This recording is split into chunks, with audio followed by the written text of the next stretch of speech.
Hey there. How many people know? Well, number one, let me ask you, did you watch the elections? Okay.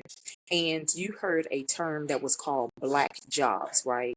But how many people know that when black people are discussed, they tend to be grouped together, right? But how many of us know that black people are versatile? So you have black people that work at the top of the food chain. You have black people that work in, middle class. You have black people that are in underserved areas or very low income areas. And then you have black people that struggle in certain areas that live well below the poverty line. So, how many people know that there are different types of black people just like any other race, right? So, let's be clear about black jobs.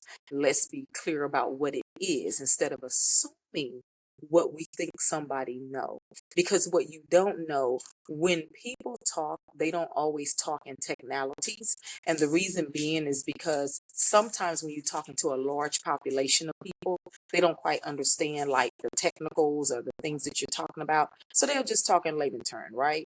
So when a person say these people are taking black jobs away from black Americans, they're not talking about how you think. They're not talking about slave days. They're not talking about poor little jobs. They're talking about contracts. So what you fail to realize is that the U.S. federal government, when it deals with HBCUs, when it deals with any type of black people in real estate, business, black companies, and all of these things are dealt with in contracts and initiatives. You do understand that, right?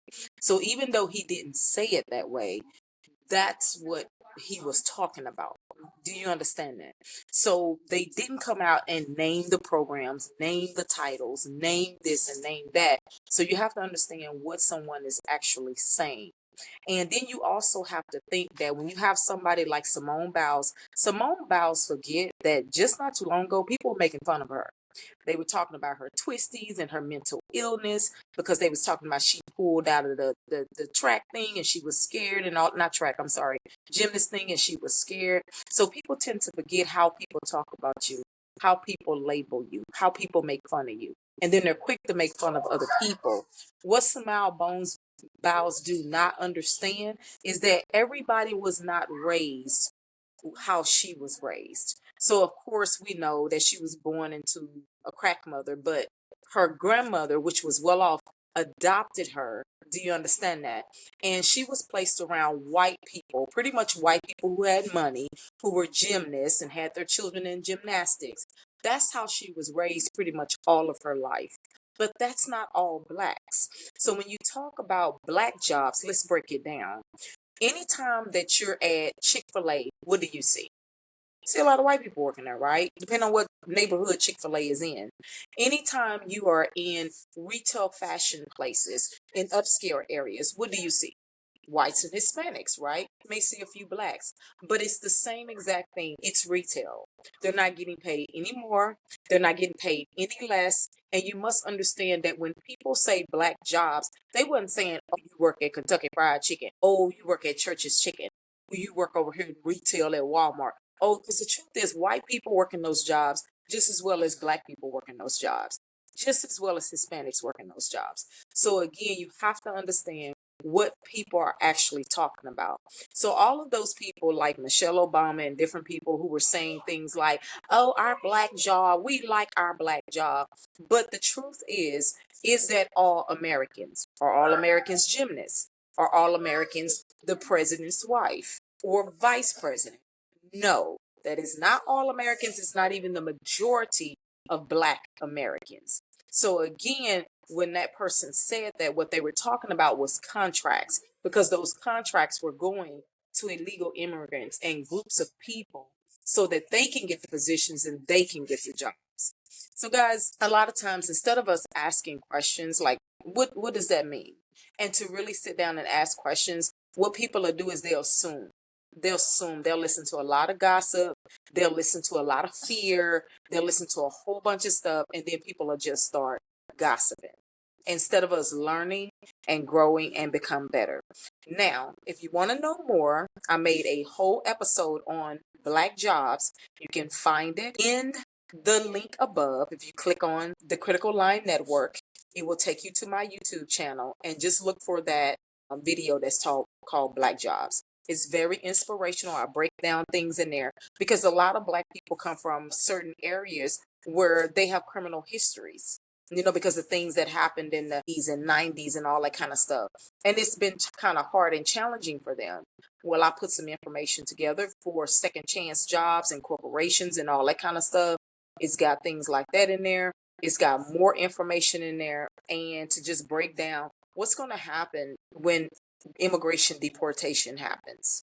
So when that happens, what's going to happen with those jobs? I break down the demographics in there, how that's going to actually fold out and take place. I did research on it.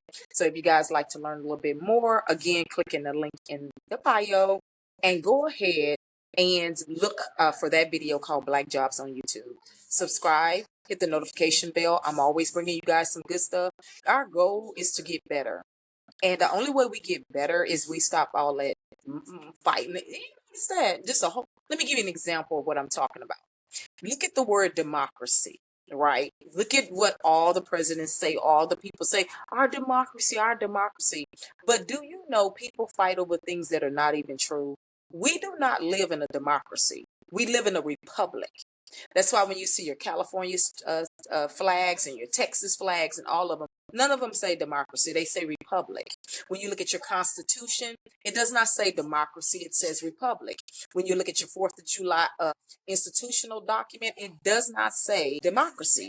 Again, we fight over things that we're brainwashed about. That's how you know when we brainwash, because we clash and clash and clash and fight and fight and fight. There were even people that were telling people, well, if your family members didn't vote, for a certain kind of party, this and this, and you need to let them go. Why would you let your family member go over something that's not even true? That doesn't even make sense. So whole Americans are fighting over what's not even true. We do not live in a democracy. That's why when you were young in the 80s and in the 90s, when you said, I pledge allegiance to the flag of the United States of America and to the republic for which it stands, not the democracy for which it stands. So do you understand that? So people fight over things that don't even be true. It's an illusion. So there's no reason to break up in relationships, fight over things and squander over things that are not even true. It's more better to educate yourselves and to learn from one another. I learn from you, you learn from me. And we learn when everybody bring because everybody's different. Some people do deep research. Some people talk on an overview. Some people talk, in what you call symbolic terms or whatever, but we all learn from each other. And the only way we can learn and get better is to stop fighting, stop automatically. Sometimes people will come on my page and they just automatically assume that they know what I'm talking about. Or it'll even be clear and they just automatically want to fight and want to rebuttal. And that's not the smart way. We don't learn and grow that way. So again, guys, that's what it's all about. But I made this video specifically for people that's not Michelle Obama, that's not Simone Biles, that's not a rapper, that's not this and not that, and you work an everyday job. Because I want you to understand that those are not just black jobs, white people working those jobs. I'm going to tell you something. I am in Dallas. Go to Dallas and go to a place that's called Mockingbird. In that little area, they have a nice strip up in there. In that strip is particularly nice upscale stores. But guess what? They're retail stores. And guess what? Those people don't get paid no more. They're not working there because they rich. They're not working there because the job makes them rich. They understand how to take advantage of opportunities. And it's the same way with us. We have to understand beyond the paycheck, beyond the title, what are the opportunities? What are the benefits? Do they pay for college? Do they pay for your skills? Those are the things that you got to look for when you're worried about, black jobs and white jobs. Because I'm going to tell you something, even in real estate, think about real estate. Where do you think black people and white people start alike when they get their real estate license? They start right there at the bottom in sales. Because no one can be a broker unless they've served 2 years and beyond. So it's not where you start, people.